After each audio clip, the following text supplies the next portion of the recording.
பாம்பு வெளில தப்பிக்கிறதுக்கு அதுக்கு ஒரு வழி தேவை. அது இல்லாமல் நீங்கள் பேனிக் பண்ணி ஃபியர்னஸ் காட்டினீங்கன்னா definitely it's going to bite you. பேஷண்ட்டுக்கு பிபி கம்மியாயிடும், அது இல்லாமல் அன்கான்ஷியஸ் ஆகிடுவாங்க, வாயிலேருந்து நுர தள்ளும். ஸோ இதெல்லாம் ஒரு கிரேட் இதை வச்சு நாங்கள் பிரிப்போம். ஏன் ஒருத்தர் இறக்குறாங்க அப்படின்னு பார்த்தீங்கன்னா, அந்த பாம்பு கடியை அவங்க பாம்பு கடின்றதை ஐடென்டிஃபை பண்ணிக்க மாட்டாங்க. விஷத்தை வாயிலேருந்து கடிக்கக்கூடாது. படத்தில் சினிமாவில் காட்டுற மாதிரிலாம் அந்த ஒரு ஹீரோ ஹீரோயின் அந்த விஷத்தை வாயிலேருந்து எடுத்து கட்டுவாங்க. அதெல்லாம் பண்ணவே கூடாது.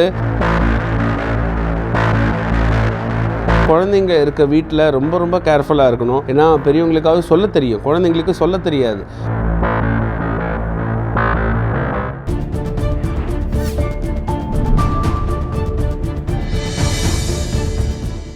டாட்ஸ் மீடியா நேயர்களுக்கு வணக்கம். என் பேர் டாக்டர் சாய் சுரேந்தர். நான் அவசர சிகிச்சை மருத்துவராக பணிபுரிகிறேன். இன்னைக்கு நம்ம பார்க்க போகிற டாபிக் ஸ்னேக் பைட் பற்றி. பாம்பு கடி. பாம்பு கடி இப்போ இந்த தண்ணிலாம் நிறைய ஊடுருவ இருக்கிறதால, வீட்டுக்குள்ளே ஃப்ளட்ஸ் நிறைய வந்ததால் இப்போ நம்ம நிறைய ஸ்னேக் பைட், அதாவது பாம்பு நிறைய வீட்டுக்குள்ளே ஏறினதான் நம்ம சொல்கிறோம். ஸோ அதனால் என்ன ஆகும், அதனால் என்னென்ன ஆபத்துகள் இருக்கும், what are the dos and don'ts, என்னென்ன நம்ம பண்ணணும், என்ன நம்ம பண்ணக்கூடாது.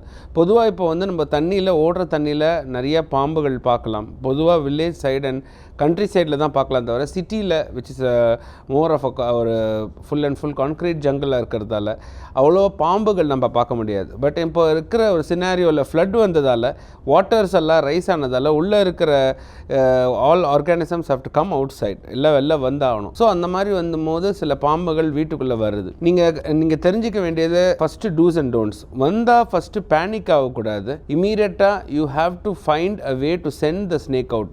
பாம்பு வெளில தப்பிக்கிறதுக்கு அதுக்கு ஒரு வழி தேவை. அது இல்லாமல் நீங்கள் பேனிக் பண்ணி இன்னும் அதை ரொம்ப ஒரு ஃபியர்னஸ் காட்டினீங்கன்னா definitely it's going to bite you. வேற என்ன பண்ணணும்? ஒரு வேளை கடிச்சிடுச்சு, ஸ்னேக் பைட் ஆயிடுச்சு, உங்களுக்கு ஆயிடுச்சுன்னா ஃபர்ஸ்ட் ஊண்டை ஃபர்ஸ்ட் வாஷ் பண்ணணும். இப்போ கையில் ஸ்னேக் பைட்டோ காலில் ஸ்னேக் பைட் ஆனாலும் ஸ்னேக் பைட்டோடைய மார்க்ஸ் இருக்கும், அது பேர் ஃபேங்ஸ்ன்னு சொல்லுவோம். அந்த மார்க்ஸ் எப்படி இருக்குது வச்சு தான் நாங்கள் அது பாய்சனஸ் ஸ்னேக்கா நான் பாய்சனஸ் ஸ்னேக்கான்றதை ஐடென்டிஃபை பண்ணுவோம். ஸோ பாய்சனஸ் ஸ்னேக் பார்த்தீங்கன்னா 4 வகை, 4 டைப்ஸ் இருக்குது. Cobra, common krait, Russell's viper, saw scaled viper. அதாவது இது 4 வகையில நான் ஆங்கிலத்தில் சொல்கிறேன். தமிழில் பார்த்தீங்கன்னா டிஃப்ரெண்ட் டைப் ஆஃப் ஸ்னேக்ஸ் இருக்குது. சார பாம்புன்னு சொல்லுவோம், தண்ணி பாம்புன்னு சொல்லுவோம், பச்சை பாம்புன்னு சொல்லுவோம். பட் 4 வகையான ஸ்னேக்ஸ் தான் பார்த்தீங்கன்னா பாய்சனஸ் ஸ்னேக்ஸ். ஏன் அப்படின்னா அந்த டாக்ஸின், அந்த வினோம், அந்த விஷம் வர்றது நம்ம உடம்புடைய நிறைய எஃபெக்ட்ஸை கிரியேட் பண்ணுது. ஸோ இனிஷியலாக பார்த்தீங்கன்னா நிறைய பாம்புகள் இருந்தது. பட் இப்போ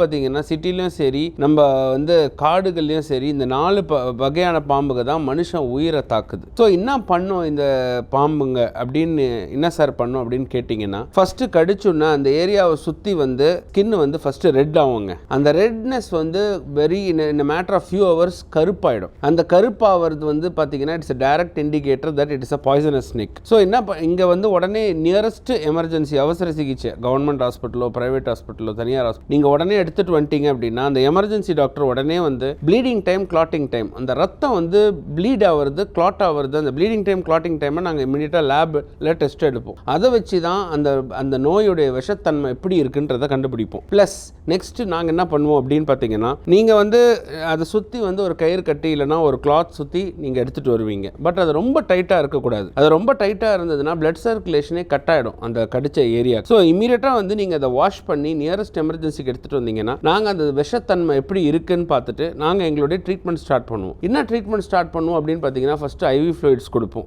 ஐவி ட்ரிப்ஸ் ஏற்றுவோம். அதுக்கப்புறம் இந்த ப்ளீடிங் டைம், கிளாட்டிங் டைம்னு பார்ப்போம். அதை பார்த்துட்டு கண்டிப்பாக இதெல்லாம் எலிவேட்டடாக இருந்தது, விஷத்தன்மை ஜாஸ்தியாக இருக்குன்னா ஆன்டி ஸ்னேக் வினம்னு ஒன்று கொடுப்போம் sir. What is anti snake venom? அது குதிரைக்குள்ள அந்த இந்த பாம்பு விஷத்தை ஏற்றி குதிரை will produce, the horse will produce the anti snake venom. அதோடைய ஆன்டி ஸ்னேக் வினமை அது ப்ரொடியூஸ் பண்ணும். அதை எடுத்து நம்ம வந்து ஏற்கனவே வந்து companies of given as anti snake, அதுதான் ஆன்டி ஸ்னேக் வினமுடைய கம்போசிஷன். அந்த ஆன்டி ஸ்னேக் வினம் மனுஷனுக்கு நம்ம வந்து depending on the signs of envenomation ஒரு கிரேட் இருக்கு. ஃபர்ஸ்ட் கிரேடு பார்த்தீங்கன்னா பாம்பு கடி சுற்றி இருக்கிற இடத்துல வெறும் ஒரு லேசான ஒரு ஸ்வெல்லிங் தான் இருக்கும், ரெட்னஸ் இருக்கும். கிரேட் 2 பார்த்தீங்கன்னா நம்மளுக்கு சிஸ்டமிக் எஃபெக்ட்ஸ் வந்துடும். பேஷண்ட்டுக்கு பிபி கம்மியாயிடும், அது இல்லாமல் அன்கான்ஷியஸ் ஆயிடுவாங்க, வாயிலேருந்து நுர தள்ளும். ஸோ இதெல்லாம் ஒரு கிரேட் இதை வச்சு நாங்கள் பிரிப்போம். அதுக்கேற்ற மாதிரி வயல்ஸ் ஆஃப் ஆன்டி ஸ்னேக் வினம் நாங்கள் போடுவோம். ஸோ அந்த ஆன்டி ஸ்னேக் வினம் போட்டுட்டு பேஷண்ட் ஐசியூவில் அட்மிட் பண்ணி க்ளோஸ் மானிட்டரிங்கில் நெக்ஸ்ட் 6 ஹவர்ஸ்க்குள்ளே தான் தெரியும். ஏன் வந்து ஒருத்தர் இறக்குறாங்க அப்படின்னு பார்த்தீங்கன்னா அந்த பாம்பு கடியை வந்து அவங்க பாம்பு கடின்றதை ஐடென்டிஃபை பண்ணிக்க மாட்டாங்க. சரி, ஏதோ ஒரு பூராவோ ஏதோ ஒரு பல்லியோ ஏதோ ஒன்று கடிச்சிருக்கு அப்படின்னு நினைப்பாங்க.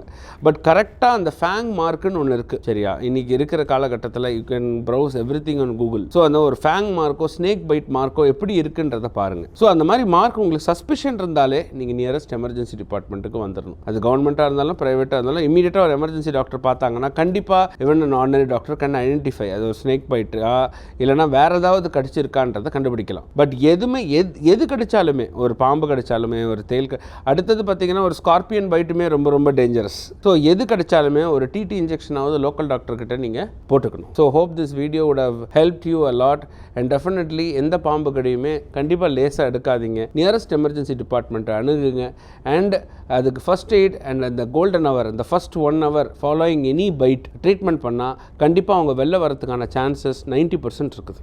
என்னென்ன டூஸ் அண்ட் டோன்ட்ஸ் பண்ணணும் இந்த ஸ்னேக் பைட் அப்போ அப்படின்னா, டூஸ் நீங்கள் ஃபஸ்ட்டு பாம்பு அந்த கடித்த இடத்துல ஃபுல்லாக ரன்னிங் வாட்டரில் சோப் போட்டு you have to wash it. Next வந்து பார்த்தீங்கன்னா அதை சுற்றி ஒரு கிளாத் நீங்கள் கட்டலாம். பட் ரொம்ப டைட்டாக கட்டக்கூடாது. 1 centimeter or 1 finger கேப் அளவுக்காவது நீங்கள் அது கேப் விட்டு கட்டணும். ஸோ தட் எதுக்கு அதை கட்ட சொல்கிறோம் அப்படின்னா அட்லீஸ்ட் அந்த ஸ்வெல்லிங் அதை தாண்டி வராது. ரெண்டாவது பார்த்தீங்கன்னா விஷத்தை வாயிலேருந்து கடிக்கக்கூடாது. படத்தில் சினிமாவில் காட்டுற மாதிரிலாம் அந்த ஒரு ஹீரோயின் வந்து அந்த விஷத்தை வாயிலேருந்து எடுத்து கட்டுவாங்க. அதெல்லாம் பண்ணவே கூடாது. டெஃபினெட்லி அந்த நாக்கில் நீங்கள் அந்த கடிக்கிற பர்சனுடைய நாக்கிலேருந்து அந்த விஷம் கூட ஏறிடலாம். So never try those heroic things. And third வந்து பேனிக் ஆகக்கூடாது. ஃபார் எக்ஸாம்பிள் நீங்கள் இந்த பாம்பு கிட்ட இருக்கீங்க அப்படின்னா பேனிக் ஆகி அந்த பாம்பு எல்லாரையும் கடிக்க வச்சிடக்கூடாது. அண்ட் ஃபோர்த் வந்து உங்கள் வீட்டில் இப்போ தண்ணி ஏறிடுச்சுன்னா அந்த தண்ணி ட்ரெயின் ஆனதுக்கப்புறம் தண்ணி ட்ரெயின் ஆகும் போது பாம்புக்கு வெளில போகிறதுக்கு இடம் இல்லைன்னா பழைய சாமான்கள், பழைய நீங்கள் வச்சிருக்கிற